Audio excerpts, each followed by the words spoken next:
Welcome to the Knowledge House 2021 Innovation Fellowship Info Session. And this is for careers in technology and digital design. So according to the United States Equal Opportunity Commission Bureau, 38% of the tech sector are individuals who identify as people of color. And the sector also has an 80% rate of men in the industry to 20% of women.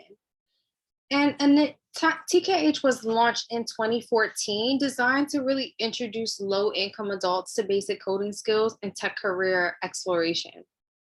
Now, our course offerings have included Exploring Technology program for high school students, and Introductory to Advanced Programming and Web Dev Data Science, as well as usability testing.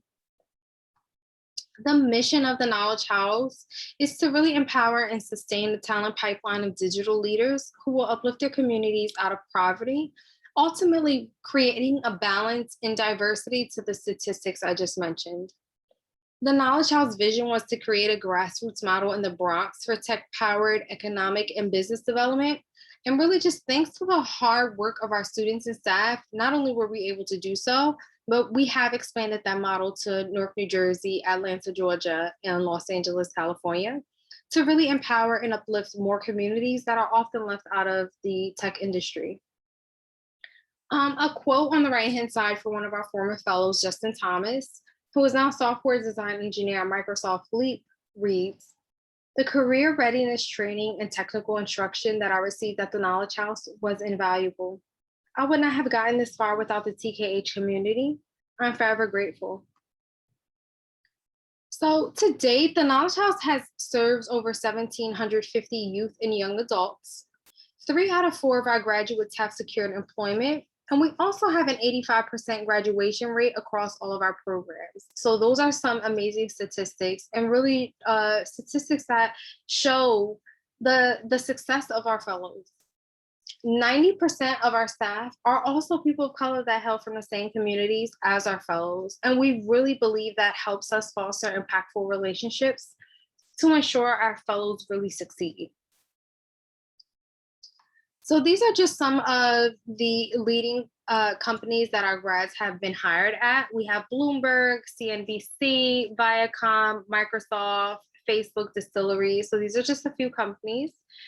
We have a former fellow, Ivan, who went on to be a software engineer at Winnet, Omolola, who became a software developer at Citi, Franklin, a junior analyst at Distillery, and Letitia, who became an operations lead at Facebook. So outside of all the amazing things I just mentioned, why the Knowledge House outside of dozens of other coding boot camps, right? First and foremost, we're free. We have always been free. So from beginning to end, you never actually pay anything. And some of the boot camps can actually cost up to $12,000 more for their services. And not only are we free, but our students actually get a stipend from us. One of the other reasons why TKH is that we don't take your income at all. We have a 2020 fellow who was able to get an early placement with an average salary of $86,000 a year, and rest assured their entire salary is theirs to keep. Next, we really give you time. So we give you the full 12 months to learn, build, and show that you belong in tech. Some other boot camps are like 4 to 6 months, and to have so much information kind of rushed and smushed in such a short period of time, we want to ensure our fellows really are grasping the concept and really able to apply them to real world, right? So one of the reasons why the Knowledge House can keep our programs free is because of the generosity of organizations that have supported us, like the MBA Foundation, Robinhood, Goldman Sachs, and all of these companies have fireside chats with our students to really give more insights on their companies and help potentially build their network. We've also had individual donors like rapper French Montana, who donated $50,000 to our high school coding fellowship titled the Kareem Carbush Coding Fellowship. That is his actual name. So if you do know of any high school juniors or seniors who are interested in coding, send them to the Knowledge House site so they can go ahead and sign up. Now, the meat and potatoes about why you're here today, a little bit more about the fellowship. So, we're seeking candidates for our 2021 Innovation Fellowship, which is the 12-month program that begins fall 2021. And it's designed to promote technology based career opportunities for adults in areas like web development, data science, cybersecurity, and design. So, we're actually going to be going through the web development and design and the UX UI tracks today. And the program is really aimed at serving just young adults from diverse backgrounds with a little to no formal post secondary educational experience and really turning them into entry level programmers, data scientists, and designers. So it is not a requirement that you have attended school. We just ask that you do have that high school diploma, high school equivalency. I'll actually get into the admission qualifications a little bit later on. So the Innovation Fellowship does take place across 12 months, which includes evening instruction, assignments outside of class, and an internship experience. So our program offers project-based training and access to mentors and tutors who currently work in the industry. So those partner companies really coming back to mentor our fellows, tutors coming back who currently work in the tech industry to tutor our fellows, and having that additional support in building your network and also working with somebody who is currently in the industry to really get that insight. A lot of other boot camps do not offer this, and this I personally believe is one of the offerings of our program that really sets us apart. So there is real world product development experience that we offer our fellows through a work study program. Our fellows do work on as a group on a 12-month project, and they work with that whole group throughout the 12 months and really creating a real world product application. There is assistance in securing a 3-month paid internship in Amazon Web Services certification, which I'll touch base on a little bit later on, and resource support like laptops, hotspots, and stipends. So we're going to go over tracks 3 and 4 today. Track 3 is usability testing and user experience design, or UX UI, and that's a class size of 25. And our students are learning the basics of UX UI, as well as gaining a better understanding of design theories and practices. And this course builds upon foundations introduced in Hostos Community College, Introduction to Usable Design. So it really allows our students to establish professional protocols for developing, implementing, analyzing, and reporting usability tests. And some of the skills are the usability research and testing skill, design and wireframing with Figma, information architecture, user testing and interview techniques, agile project management, UI design for mobile, prototyping, HTML, CSS fundamentals, as well as portfolio best practices. So we're really supporting our fellow throughout the 12 programs to learn and gain all of these skills, which helps create a well-rounded UX UI professional. Some of the entry-level average salaries for UX UI design career pathways is that UX UI designers are making on average of 70,000, usability researchers 72,000, web designers 61,000. And these can go higher than 120,000 for senior roles. It's really about what it is that you're putting into the program, what you're learning, what you're doing on your own time, where you interview for those jobs. So a lot of outside things do affect the salary. So these are not set in stone. You can always make a little bit more, a little bit less. Track 4 is the cross-platform development with JavaScript, and that class size is 40. And so JavaScript is the programming language that's really the backbone of the web, right? It's what holds the web up. So this fellowship brings you from little to absolutely no programming experience to being a JavaScript wizard.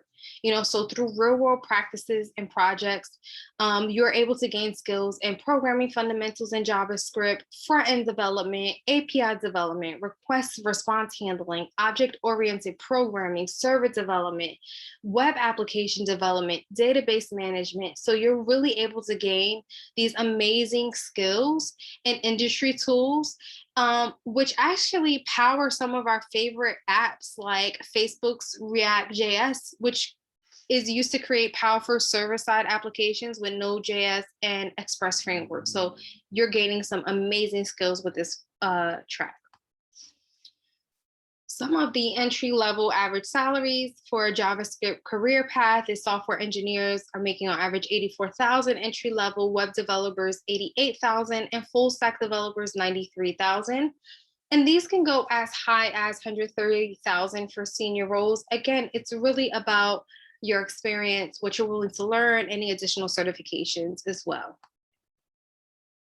So just to touch base on the Amazon Web Services certification, this is offered to all of our fellows, all of our innovation fellows, regardless of track.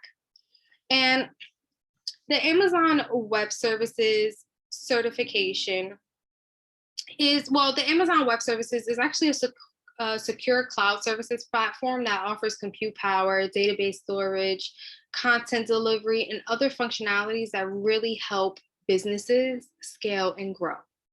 And the purpose of a certification is to give you that competitive advantage over similar applicants for both getting that job interview and getting an offer. So any certification really strengthens your resume and verifies you have a minimum level of knowledge. But in addition to validating your technical skills, this specific certification, the AWS certification, can actually help you advance your expertise. So once you're AWS certified, you're actually eligible for perks that really help you show off your achievements and keep learning. And one thing to add is AWS certified IT professionals have an average salary of $120,000 per year. Now, I'm just going to touch base on the logistics. So the program schedule is Mondays through Thursdays from 5:30 to 9:30 p.m. if you're on the East Coast, and then 2:30 to 6:30 p.m. if you're on the West Coast. And there is a 30-minute break during those classes. Technical instruction is Mondays, Tuesdays, and Wednesdays, but the career and professional development instruction is on Thursdays, and that is how the weeks are broken up. So we did actually break our 12-month course up into phases. So the first phase is fundamentals. You're learning the very, very basics, right? And that's from September 13th to December 17th. We do observe holidays throughout the year, so there may be some days that we are closed. But I know during the fundamentals phase, we do have a holiday break for Thanksgiving from November 25th through the 26th. And then for the regular holiday break from December 17th to January 2nd. So we are going to be closed for that break. At some advanced topics, well, you'll actually go into the advanced topics phase after you've completed the fundamentals phase, and that's January 3rd through March 31st. And that's when you went from the basics, but now you're actually really going to apply and learn and put a lot of what you started walking with. You're going to hit the ground running in this advanced topics phase. Then you're hitting full speed through the frameworks phase, which is from April 11th to June 16th. And then once you're through that frameworks phase, it's the last phase of our innovation fellowship program. And that is the AWS and 3-month internship phase from June 20th through September 2nd. So that's when you're prepping for that certification, as well as working to secure that 3-month internship. Just a little bit more detail about the student support. So we do offer loaner laptops for our students to use throughout the program. So if our students do need a laptop, all they have to do is reach out to us, let us know, and then we can loan them a laptop for the duration of the program. Next is low-cost MiFis for students in need to use throughout the program. That is $25 a month for the MiFi. That is actually the only cost. So if a student does need that MiFi, for the low cost of $25 a month, they will reach out to us. We will issue them the MiFi. Next is assistance in obtaining that paid internship during the final 3 months. Again, it is a partnership. So we are supporting our fellows and ensuring that they're career ready, that they're confident. They're confident in their skills. They're confident in the professional skills needed to secure these internships and to secure these jobs. So we are assisting our fellows through and through. And then finally, incentive-based stipends for eligible students. Are you eligible to be a fellow? So to be considered for admission, applicants must meet the following qualifications: be a New York State, Newark, New Jersey, Atlanta, Georgia, or Los Angeles, California resident, authorized to work in the United States of America. You must be available for the duration of the 12-month program. Be proficient in written and spoken English. Earn less than 50,000 a year individual income. So if you are married, if you are staying with family, we are not looking at the home's income, we are looking at yours as an individual. You must also possess basic computer literacy skills, have a high school diploma or high school equivalency, and must pass the entire recruitment process. Now, for applicants who have high school diplomas from other countries, it will need to be confirmed that that high school diploma is equivalent to high school graduation standards in the United States. So that is something that you will need to get verified when submitting that. Now, the application process. Some of you may have already completed your applications and are receiving the info session information because this is a step in application phase. And some of you may be reviewing this video prior to completing an application. But the first step is doing that online application. Then next, you will need to complete a logic assessment, and that is sent to you as soon as we have received that application. For those of you who have previously applied, it will be now attending your info session, virtual or recorded. And every applicant must attend an info session and complete the info session survey, which we would actually go over at the end of this. After the info session, your next step is completing your one-year plan and technical assessment. So it's very important that we do have the survey so we know that we're able to mark up that you have completed this step and you are able to receive directions for your one-year plan and technical assessment. Next, all fellows will have to have an interview. I will say do not stress about the interview. We really just want to understand who you are as a fellow, where your goals are, what skills you may or may not have. So it's nothing for anyone to be too worried about. And then the last step in the application process is the vestibule. And the vestibule is the final part. And it's an online pre-training program that really just helps our students gain fundamental skills so that come the beginning of the program in September, you're really able to hit the ground running because you have covered the very, very, very basics. The vestibule does take place in July, and it's made up of readings to really prepare you for training in the fall. So there is weekly modules on different topics. It varies on the track that you have chose. So some topics might be HTML, CSS coding, and some might be programming fundamentals, design thinking. So it does vary. Some expectations that we do have of our fellows. So to avoid a performance plan, we do ask that our fellows maintain a grade point average of 75%, maintain an average of 80% on-time completion of weekly class assignments. So that's tech and career, as well as work study deliverables. Maintain an average of 95% completion of class assignments within 7 days of the due date. And do not dip below an 80% submission rate for over 2 weeks. So a performance plan, if any fellows are unable to follow these expectations, and a performance plan will be completed with the fellow as well as the case specialist. And that's where the fellow will be able to sit down with the case specialist and set ideal and realistic expectations of how they're able to catch up on the work that they are behind on. Now, in order for our fellows to remain enrolled in our program, they must meet all improvement plan deadlines if they are placed on one. So that's why it is very important you set realistic goals. You do not allow yourself to fall too far behind because then it will be difficult to catch up. So I do say having a planner, a daily planner, scheduling out your assignments is probably best in helping you remember when to get them done. To remain enrolled, our fellows must also remain under 14 excused absences or 3 unexcused absences for the entire program. 2 latenesses do equal 1 absence. I do want to let you all know that we do allow our fellows to have something like personal days. So just remaining transparent, letting us know, saying, hey, I have a doctor's appointment coming up, or there's something I really need to attend to and I won't be able to attend class next week. Letting us know ahead of time letting your technical instructors know or your case specialists, so that we're able to ensure not only that you have support, but you're not being marked as an unexcused absence. Because be reminded, 3 unexcused absences will result in a dismissal from the program. And if you miss more than 4 consecutive unexcused absences, so that's equivalent to missing 1 week straight, you are automatically dismissed from the program.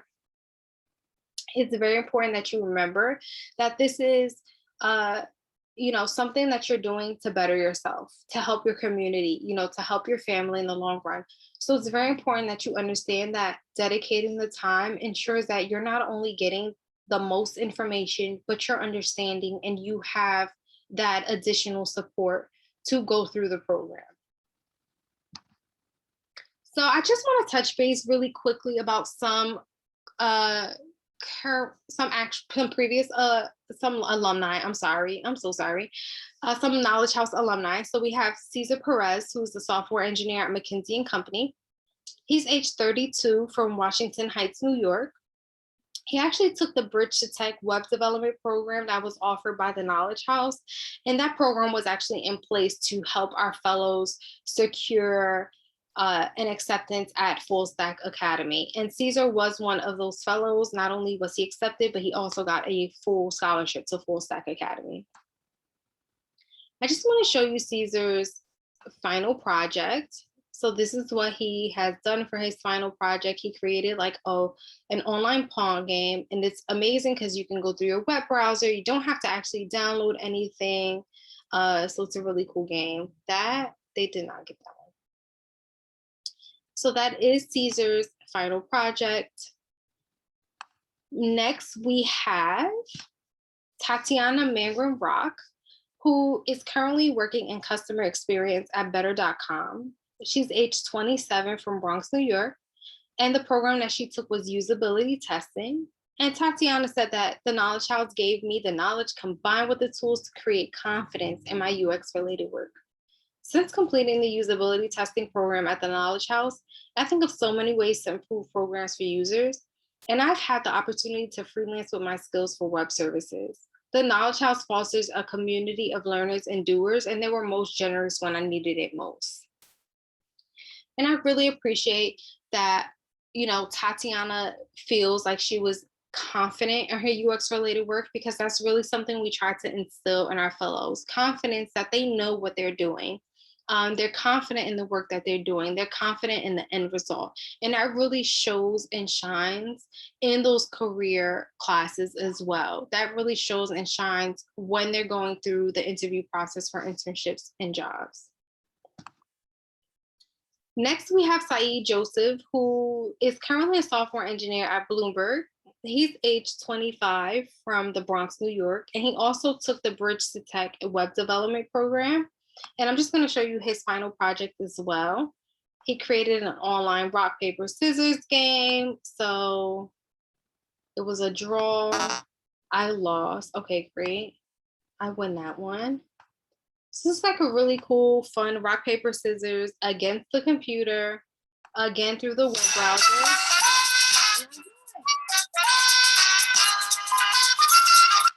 That's the first time I've actually played that game and won. I lose every time. So next we have Lamine, who is currently an analytics consultant at Doran Jones. He's age 26 from the Bronx, New York, and the program he took was data science with Python. And Lamine says, I love my experience at the Knowledge House. The staff are caring and engaging. They're constantly working to provide opportunities for the fellows. I was amazed by their dedication to making tech inclusive. I felt like I finally had the support I needed to make a breakthrough, and that's exactly what happened, and I'm forever grateful for that. I'm just going to show you really quickly a highlight video from our current fellows before giving you a little bit more information about them.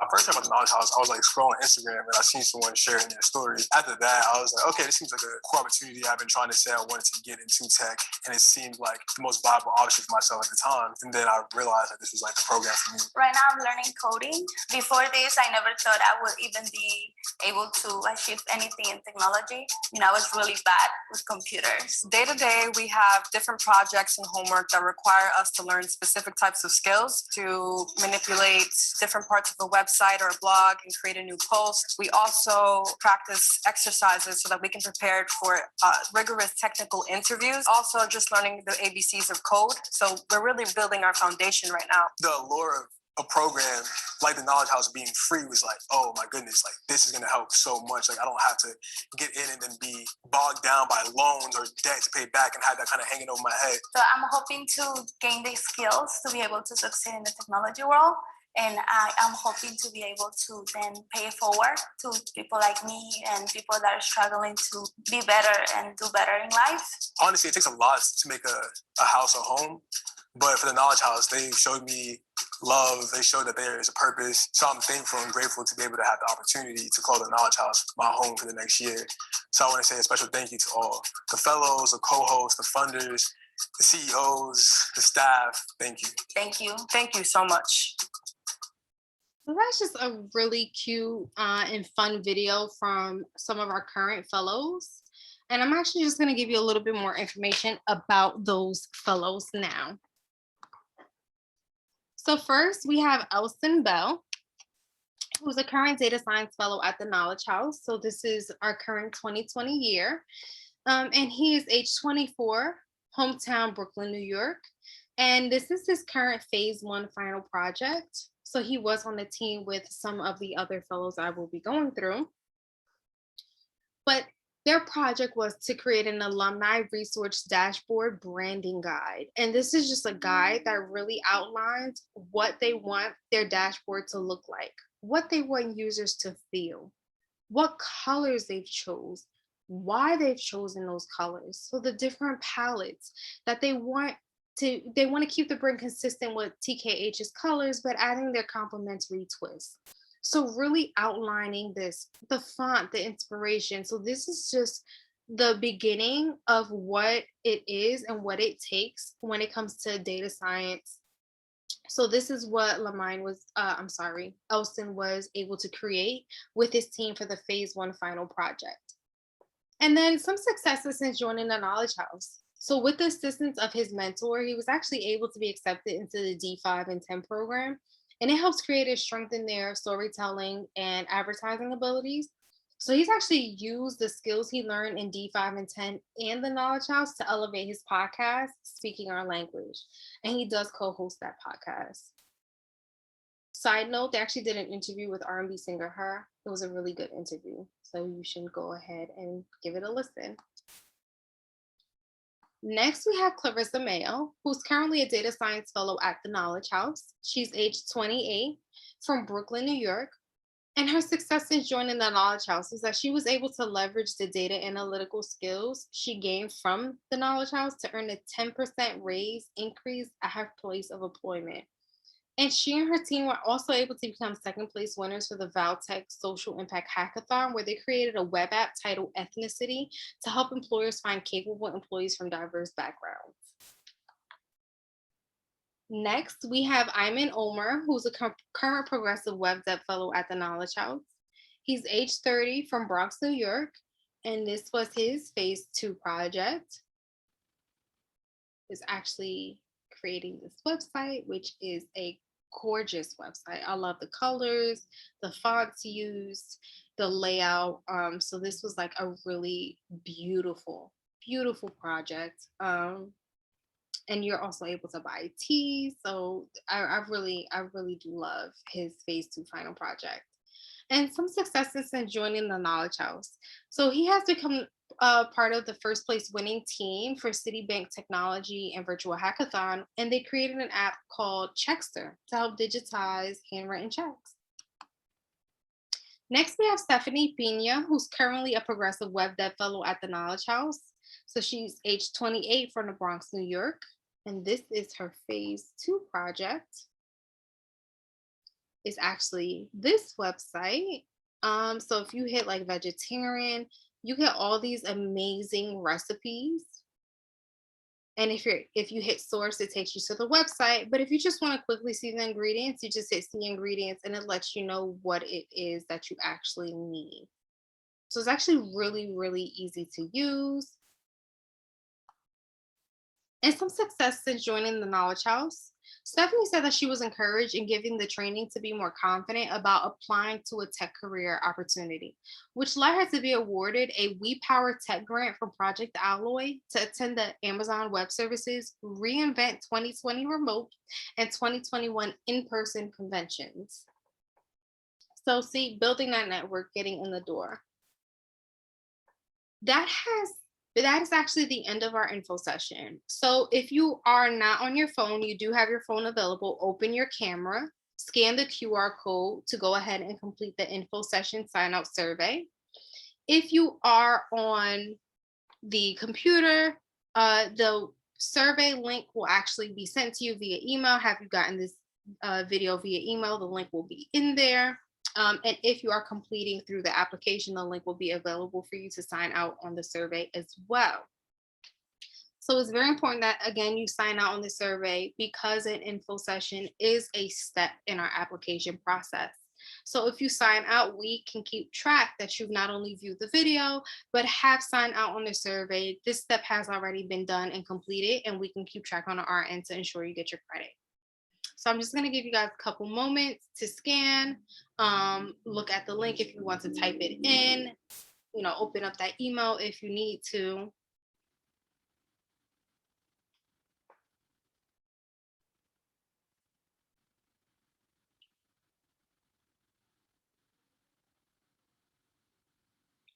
And then last but not least, any questions you have, please email us at recruitment@theknowledgehouse.org. We do check those emails. You will have someone respond to you. So if you have any questions at all about your track, if you're not too sure, if you've submitted an application and do not want to send a second one, do not worry. Send us that email at recruitment@theknowledgehouse.org and we will get back to you and support you as best as we can. Thank you so much.